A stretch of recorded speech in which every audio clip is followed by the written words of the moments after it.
সন্ত্রাসী চাঁদাবাজদের বিরুদ্ধে আমাদের একেবারেই জিরো টলারেন্স। তো এখানে কে হুমকি দিল, কে কি বললো, এটা আমি কোনোভাবে পরোয়া করি না।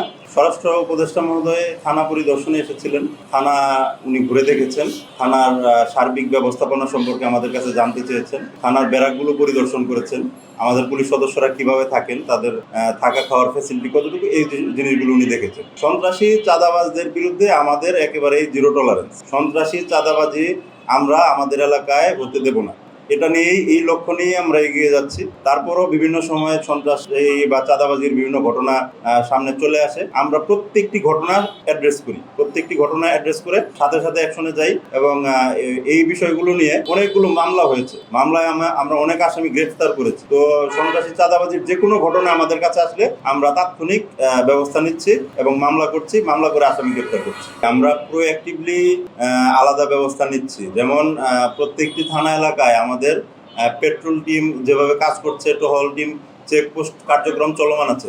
এর বাইরেও আমরা, আপনারা জানেন, পাবলিক অর্ডার ম্যানেজমেন্ট থেকে আমরা নিয়মিত প্রায় 1 প্লাটুন 2 প্লাটুন, অনেক সময় 3 প্লাটুন ফোর্স নিয়ে এসে যে জায়গাগুলো ভালনারেবল আছে সেই জায়গাগুলোতে ডিপ্লয় করি, সেই জায়গাগুলোতে নজরদারি বৃদ্ধি করি এবং এই ফোর্সগুলো নিয়ে আমরা নিয়মিত বিভিন্ন অভিযান চালাই।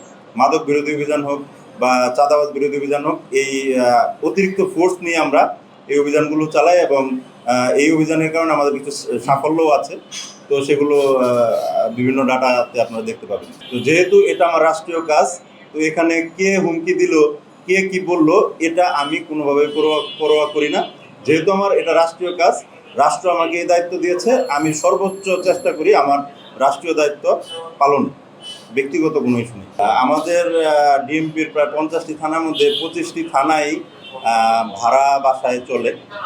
আমাদের মিরপুর ডিভিশনে 7টি থানার মধ্যে 3টি থানা হচ্ছে জায়গা আছে, বাট 4টি থানা ভাড়া বাসায় চলতেছে। তো এই ভাড়া বাসায় দেখা যায় যে এক একটা বাসা যেহেতু ভাড়া নিয়ে আমাদের অফিসিয়াল কার্যক্রম চলে, থানার কার্যক্রম চলে, সেই ক্ষেত্রে আমাদের থানার যারা ফোর্স আছে এদের থাকার সমস্যা হয়।